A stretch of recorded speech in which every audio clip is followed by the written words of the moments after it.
शाह परिवार में इस दिन का सभी बेसब्री से इंतजार कर रहे थे। अंश की बारात पूरे धूमधाम से निकली थी और सभी लोग खुशी से झूम उठे। डांस, ढोल, नगाड़ों के बीच अंश और अनुपमा भी झूमने लगे। जब दोनों साथ में नाचे तो पूरे माहौल में एक अलग सी भावुकता भर गई। अनुपमा की आंखें नम हो गईं और अंश भी खुद को रोक ना सका। उसकी झलक यह देखकर बाकी लोग भी भावनाओं में डूब गए। इसी दौरान प्रेम और राजा उत्साह में अंश को कंधे पर बैठा लेते हैं और उसका शाही अंदाज में स्वागत करवाते हैं। जैसे ही बारात मंडप के करीब पहुंचती है, राही वहां खड़ी होकर अपने बड़े प्यारे और से अंश का स्वागत करती है। राही परी और माही मस्ती करते हुए अंश से नेक मांगने लगती हैं। अंश मुस्कुराते हुए उन्हें पैसे देता है।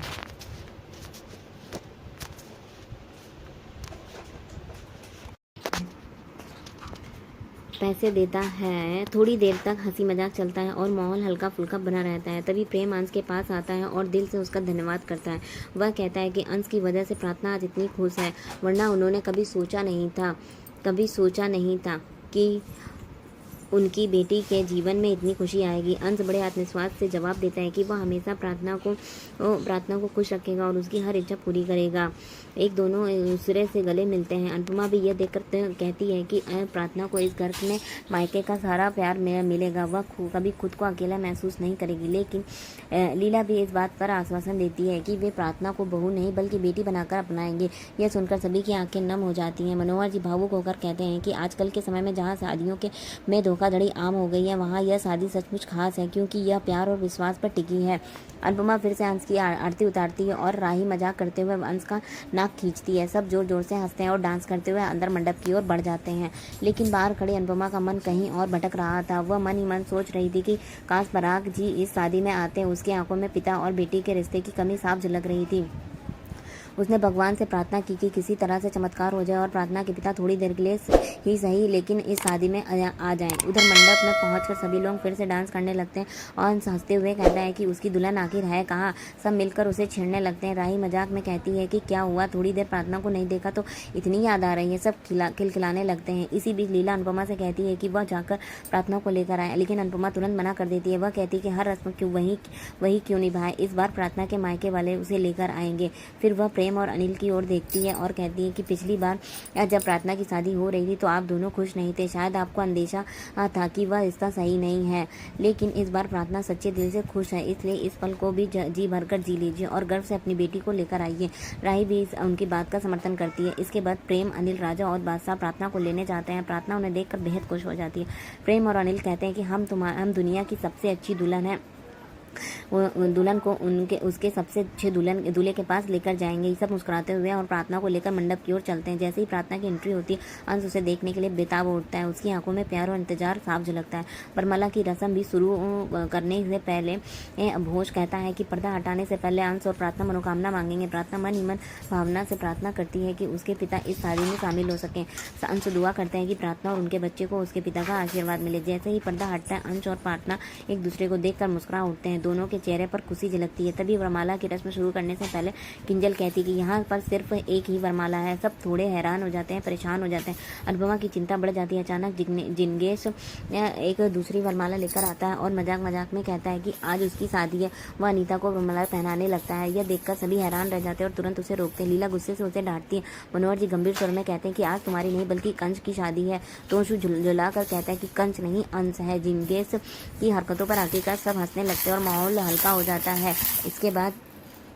इसके बाद असली वरमाला की रस्म शुरू होती है। प्रार्थना फोटो को देखती है और अपने परिवार को याद करती है। उसकी आंखें भर आती हैं, लेकिन वह खुद को संभालती है। वह मुस्कुराकर अंश को वरमाला पहनाती है। सब जोर जोर से तालियां बजाते हैं और खुश होकर फूल बरसाते हैं कि अंश भी प्रार्थना को वरमाला पहनाता है। पूरा मंडप खुशी से और उत्साह से भरा उठता है। अब बारी आती है अंश के जूतों की। राही और माही अपने और परी ढूंढने लगती है कि अंश के असली जूते कौन से हैं, लेकिन वहाँ इतने सारे जूतों का ढेर लगा होता है कि उन्हें असली जूते पहचानने में काफ़ी दिक्कत होती है। वे आपस में हंसते खिलखिलाते रहते हैं और फिर माहौल में हल्का और मज़ेदार हो जाता है। शादी की रस्में आगे बढ़ती हैं और सबके चेहरों पर संतोष और खुशी साफ झलकने लगती है। शादी के मंडप में रस्में धीरे धीरे आगे बढ़ रही थी, लेकिन इसी बीच अंश के जूतों को लेकर अलग ही खिचड़ी पक रही थी। राही, परी और माही लगातार परेशान थी। राही झुंझुलाते हुए कहती है कि तुम दोनों का एक ही काम दिया था और वह भी सही से नहीं कर पाई। परी सफाई देते हुए कहती है कि जब अंश को देखा तो वह इमोशनल हो गई और उसका ध्यान जूतों की ओर गया ही नहीं। माही भी परेशान होकर कहती है कि इतनी भीड़ में उन्हें समझ ही नहीं आ रहा था कि अंश के जूते आखिर कहाँ हैं। राही साफ शब्दों में कहती है कि चाहे कुछ भी हो जाए, जूते चुराना अब इज्जत का सवाल बन गया है और हमें ही काम करना होगा ये। तभी वहाँ जसप्रीत आती है और मुस्कुराते हुए कहती है कि अंश के जूते तो ऐसे दिखते हैं। सबकी नज़रें उसके पैरों की ओर जाती हैं और वे चौंक जाते हैं क्योंकि जसप्रीत ने खुद अंश के जूते पहन रखे होते हैं। भारती भी कहती है कि असली जूते तो यही हैं। जसप्रीत ठहाका मारते हुए कहती कि वे जूते छुपाई में नहीं बल्कि जूते दिखाई में विश्वास रखते हैं। राही तुरंत कहती कि अगर जूते उसे ऐसे खुले हुए में रखे रहेंगे तो चोरी तो होंगे ही होंगे, इन्हें छुपा लो। लेकिन जसप्रीत गर्व से कहती है कि ना तो इन्हें हम छुपाएंगे और ना ही ये चोरी होंगे। इतना कहकर वह भारती के साथ वहाँ से चली जाती है। अब राही और ज़्यादा परेशान हो जाती है और परी व माही को फिर से डांट देती है। दूसरी ओर मंडप में पंडित जी शादी की पूजा की विधि करवा रहे होते हैं। माहौल पवित्र है, लेकिन प्रार्थना के चेहरे पर उदासी साफ झलक रही है। अनिल यह देखकर मीता से कहता है कि मोटा भाई भी कितनी अजीब जिद पर अड़े हुए हैं। बेटी को इतना अच्छा पति और इतना प्यारा परिवार मिल रहा है, फिर भी वे यहाँ नहीं आए। अनिल पराग को फ़ोन मिलाने वही वाला होता है। मीता उसे रोक देती है और कहती कि उन्हें भी पता है कि आज उनकी बेटी की शादी है, अगर उन्हें आना होता तो सब आप तक आ जाते। इधर अनुपमा अपनी चिंता लीला के सामने रखती है। वह कहती है कि जब कन्यादान की रस्म होगी तो प्रार्थना के माता पिता को बुलाया जाएगा, तब प्रार्थना पर क्या बीतेगी। लीला को भी यह बात चुभती है और वह कहती है कि शायद वसुंधरा ने ही पराग को यहाँ आने से रोका होगा। इस बीच पराग अपने घर पर गुस्से से फोन में किसी को डांट रहा होता है और कहता है कि पराग कोठारी सिर्फ अपनी शर्तों पर चलता है। अचानक उसे अपने सामने छोटी सी प्रार्थना नजर आती है। वह उसी की तरफ गुस्सा करने लगता है, फिर मजाक में गाना गाने लगता है। छोटी प्रार्थना हर हाल में अपने पिता को हंसाने और खुश रहने की कोशिश करती है। पराग यह दृश्य देखकर भावुक हो उठता है। उसका वर्तमान मन में भी पिघल जाता है। उधर शादी में ख्याति प्रार्थना के पास आती है और गाना गाने लगती है। प्रार्थना भी उसके साथ सुर मिलाती है। दोनों के चेहरे पर चमक लौट आती है। यह देखकर पराग और भी ज़्यादा भावुक हो जाता है। वह प्रार्थना की फोटो को हाथ में लेकर खो जाता है और सोच में डूब जाता है। मंडप में पंडित जी ने अब मधुपर्का की रस्म शुरू करने को कहते हैं। लीला अनिल से कहती है कि मोटीबा को फ़ोन लगाओ। अनिल कारण पूछता है तो लीला कहती है कि हिसाब बराबर करना है। अनिल मोटीबा को फ़ोन लगाता है, लेकिन फिर लीला खुद फ़ोन करके उनसे कहती है कि आपको यह रस्म दिखानी थी। आपको यह रस्म करना भी पसंद कभी नहीं रहा, लेकिन दूसरों से करवाना बहुत अच्छा लगता है, इसलिए शायद आप यहाँ आज नहीं आई हो। अब यह रस्म आपके पोते को करनी होगी। जैसे ही प्रेम रस्म करने आगे बढ़ता है, अंश रोक देता है और कहता है कि वो अपने बड़े से पैर नहीं धुलवा सकता। लीला कहती है कि यह रस्म तो हर हाल में होगी। मोटी बात ताना मारती है और उन्हें ना तो इस शादी से मतलब है और ना ही किसी रस्म से। लीला भी पलटवार करती है कि जब वे लड़की वाले थे तब हर बात में दखल देती थी, अब जब हम लड़के वाले हैं तो कहती है कि कोई मतलब नहीं। मोटी बात पूछती है कि क्या सिर्फ झगड़ा करने के लिए फ़ोन किया था। लीला मुस्कुराते हुए कहती है कि हिसाब बराबर करने के लिए फ़ोन किया है। अनुपमा और बाबूजी लीला को शांत करने की कोशिश करते हैं, लेकिन लीला अड़ी रहती है। तभी राजा आगे आता है और कहता है कि वह छोटा है, यह रस्म कर सकता है। लीला उसे इज्जत देती है और राजा खुशी खुशी अंश के पैर धोता है और सभी गदगद हो जाते हैं। अंश और प्रार्थना उसे गले लगाते हैं। मोटी बाई यह सब सुनकर और देखकर आहत होती है, लेकिन उसकी खुशी में शामिल नहीं हो पाती। राजा अंश और प्रार्थना को गले लगाता है और माहौल को एक बार फिर उत्साह लौट आता है।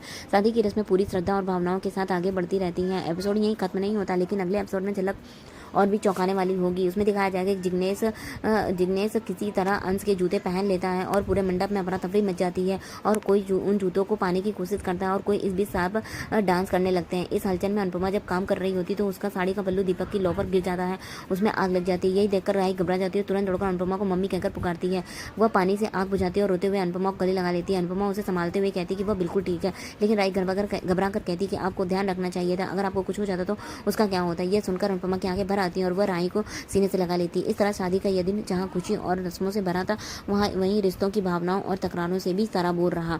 सभी को एक दूसरे के महत्व का एहसास होता है और कहीं ना कहीं अधूरी मौजूदगी भी सबको चुभती है। तो यहीं पर एपिसोड खत्म होता है। मिलते हैं नेक्स्ट एपिसोड में, तब तक के लिए बाय बाय। जय श्री राम, राधे राधे।